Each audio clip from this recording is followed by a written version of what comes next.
বন্দরনগরীর যানজট নিরসনে এক যুগান্তকারী উদ্যোগ নিয়েছে চট্টগ্রাম সিটি কর্পোরেশন। দেশের প্রথম মনোরেল চালু হতে যাচ্ছে এই শহরে। ইতিমধ্যে শুরু হয়েছে মাঠ জরিপ। এবার চট্টগ্রামের আকাশে ছুটবে মনোরেল, বদলে যাবে নগরীর চিত্র। ৫৫ কিলোমিটার দীর্ঘ আধুনিক এই মনোরেল প্রকল্পের ব্যয় ধরা হয়েছে প্রায় ২৫,০০০ কোটি টাকা, যার পুরোটাই অর্থায়ন করবে জার্মান ও মিশরের জয়েন্ট ভেঞ্চার কোম্পানি। গত জুনে চট্টগ্রাম সিটি কর্পোরেশন ও দুই বিদেশি প্রতিষ্ঠানের মধ্যে এ নিয়ে সমঝোতা চুক্তি স্বাক্ষরিত হয়েছে। চুক্তি অনুযায়ী মনোরেল প্রকল্পের আওতায় ৩টি সম্ভাব্য রুটকে বিবেচনা করা হয়েছে। কালুরঘাট থেকে বিমানবন্দর পর্যন্ত ২৬.৫ কিলোমিটার, সিটি গেট থেকে শহীদ বশিরুজ্জামান চত্বর পর্যন্ত ১৩.৫ কিলোমিটার এবং অক্সিজেন থেকে ফিরিঙ্গি বাজার পর্যন্ত ১৪.৫ কিলোমিটার এলাকা। পাশাপাশি যাত্রী ওঠানামায় নির্মিত হবে ৩২টি স্টেশন। সড়ক বিশেষজ্ঞরা বলছেন, মনোরেল দ্রুত, নিরাপদ ও পরিবেশবান্ধব পরিবহন ব্যবস্থা, যা স্বল্প জায়গায় নগরীর যানজট কমায়। আধুনিক প্রযুক্তি সম্পন্ন এই রেল ব্যবস্থায় মেট্রো রেলের তুলনায় ৪০% অর্থ সাশ্রয়ী। মনোরেল এক চাকার ট্রেন হওয়ায় এর জন্য বড় জায়গার প্রয়োজন হয় না, এটি এক চাকার উপরই চলে। ফলে ঘনবসতিপূর্ণ এলাকায় এটি সহজে চলাচল করতে পারে। যাত্রী ধারণ ক্ষমতা কম হলেও এটি দ্রুত, নির্মাণযোগ্য এবং শহরের যানজট কমাতে বেশ কার্যকর বলে মনে করছেন সড়ক বিশেষজ্ঞরা। বর্তমানে চীন, জাপান, দক্ষিণ কোরিয়া, মালয়েশিয়া এবং ভারতের কিছু শহরে মনোরেল সফলভাবে চালু হয়েছে। ২ থেকে ২.৫ বছরের মধ্যে মনোরেল স্থাপন ও চালু করা সম্ভব বলে মনে করছেন সংশ্লিষ্টরা। পৃথিবীর সবচেয়ে দীর্ঘতম মনোরেল তারা করছে। কাজে যেহেতু তাদের এই এক্সপেরিয়েন্স আছে এবং এটা বাংলাদেশের ফার্স্ট টাইম তারা করছে চিটাগংয়ে, সোদের আমরা মনে করি এটা বলে চট্টগ্রামের বাণিজ্যিক রাজধানী হিসেবে চট্টগ্রামের দ্বার উন্মুখ হয়ে যাবে। মনোরেল প্রকল্প বাস্তবায়নে ইতিমধ্যে মাঠ সার্ভেও শুরু হয়েছে এবং বহুল প্রতীক্ষিত মনোরেল প্রকল্পকে দ্রুত এগিয়ে নিতে সোমবার ২৯ সেপ্টেম্বর দুপুরে টাইগার পাসে চৈশিক কার্যালয়ে এক আলোচনা সভাও অনুষ্ঠিত হয়। সবাই সিটি কর্পোরেশনের মেয়র ডাক্তার সাদাত হোসেনের সাথে প্রকল্প বাস্তবায়নকারী প্রতিষ্ঠানগুলোর সাথে মনোরেল প্রকল্পের আসন্ন পর্যায়গুলো নিয়ে বিস্তারিত আলোচনা হয়।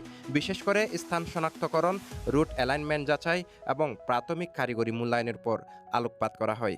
আমাদের সাইনিং হওয়ার পরে আমরা চট্টগ্রাম মহানগরীতে মনোরেল প্রকল্পের সম্ভাব্যতা যাচাই ও বাস্তবায়নের সহযোগিতার চেয়ে আমরা জনাব চৌধুরী আশিক মাহমুদ বিন হারুন, নির্বাহী চেয়ারম্যান বাংলাদেশ বিনিয়োগ উন্নয়ন কর্তৃপক্ষ বিডা, ওনার কাছে আমরা একটা ডিও লেটার পাঠিয়েছিলাম যেটা আমার স্বাক্ষরিত। এর প্রেক্ষিতে ১০ সেপ্টেম্বর ২০২৫-এ চট্টগ্রাম মহানগরীতে মনোরেল প্রকল্পের সম্ভাব্যতা যাচাই ও বাস্তবায়নের সহযোগিতা প্রসঙ্গে ওনারা চট্টগ্রাম সিটি কর্পোরেশন বরাবর একটা চিঠি পাঠিয়েছে, যেটাতে ওনারা বলছেন যে চট্টগ্রাম নগরবাসীর গণযোগাযোগ ব্যবস্থা ও গণপরিবহনের চাহিদা পূরণে বিদেশি বিনিয়োগের মাধ্যমে মনোরেল প্রকল্প বাস্তবায়ন প্রয়োজন মর্মে চট্টগ্রাম সিটি কর্পোরেশন কর্তৃক অবহিত করা হয়েছে। প্রাথমিকভাবে উক্ত প্রকল্পের সম্ভাব্যতা যাচাইয়ের জন্য চট্টগ্রাম সিটি কর্পোরেশন ইতিমধ্যে বিদেশি প্রতিষ্ঠান ওয়ারেসকাম কোম্পানি এবং আরব কন্ট্রাক্টর গ্রুপের সাথে সমঝোতা স্মারক স্বাক্ষর করেছে মর্মে সূত্রোক্ত পত্রে জানানো হয়েছে। এমত অবস্থায় চট্টগ্রাম মহানগরীতে মনোরেল প্রকল্পের সম্ভাব্যতা যাচাই ও বাস্তবায়ন সংক্রান্ত চট্টগ্রাম সিটি কর্পোরেশন হতে প্রাপ্ত পত্রটির অনুলিপি পরবর্তী কার্যক্রম গ্রহণের লক্ষ্যে এদতের সঙ্গে নির্দেশক্রমে প্রেরণ করা হইল। সবাই চৈশিক মেয়র ডাক্তার সাদাত হোসেনের কাছে প্রকল্পের অগ্রগতি তুলে ধরেন গ্রেটার চিটাগং ইকোনমিক ফোরামের প্রেসিডেন্ট আমির হুমায়ুন মাহমুদ চৌধুরী এবং আরব কন্ট্রাক্টরস ও ওরাসকম পেনিনসুলা কনসোর্টিয়ামের প্রধান প্রতিনিধি কাউসার আলম চৌধুরী। কিন্তু ইনিশিয়ালি এই ৫৪ কিলোমিটার নিয়ে একটা প্ল্যান করা হয়েছে। এটা আজকে সম্ভাব্যতা মানে এখানে একটা ডেপো লাগবে, ট্রেনগুলো রাত্রে থাকবে, ওখানে ওয়ার্কশপ থাকবে, তাদের অফিস থাকবে, একটা জায়গা সিটি কর্পোরেশন ইয়ারমার্ক করে দেবে। আর বাকি স্টেশনগুলোর জন্য কোথায় কোথায় স্টেশনগুলো হবে সেইগুলো ইয়েগুলো দেওয়ার পরে ৪ থেকে ৫ বছর সময় লাগবে। এই মুহূর্তে আমাদের আমরা যে রুটটা নির্বাচন করেছি আসলে এটা ফিজিবল কিনা এই মুহূর্তে, এবং আমার ডিপো এরিয়াটা এর কাছাকাছি অবস্থান আছে কিনা। ডিপো এরিয়ার জন্য কমসে কম ২০ হেক্টর জমি দরকার, ৫০ একর মানে ১৫০ বিঘা। তো ১৫০ বিঘা জমি আমি কোন জায়গায় পাবো এটাও আমার দেখতে হবে। এটা সিটি কোনো জমি কিনা, বা এটা কি কোনো পাবলিক ল্যান্ড কিনা, বা অন্য কোনো অথরিটির জমি মালিক কিনা আমার দেখতে হবে।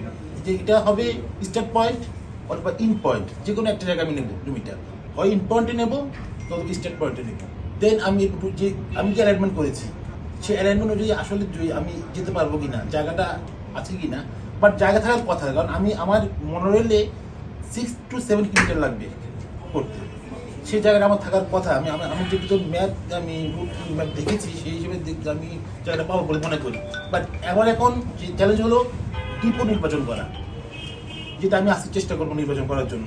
বা আমি বলবো এখানে হলে যদি সিভিল জমি থাকে বা অন্য কোনো অথরিটির জমি থাকে, আমি তাদেরকে প্রপোজ করবো যে জমিটা আমাকে দেওয়া হোক ডিপো এরিয়ার কাজ করার জন্য। দেন আমি অ্যালাইনমেন্ট করবো, তারপরে ফিল্ড সার্ভে শুরু করবো আজকে থেকে। আমি এটা বলতে যদি আমার সব কিছু ঠিক থাকে, আমি 7-8 মাসের মধ্যে এটা আমি জমা দিতে পারবো বলে আমি আশা করি। মনোরেল প্রকল্পটি বাস্তবায়িত হলে বদলে যাবে বন্দরনগরীর গণপরিবহন ব্যবস্থা।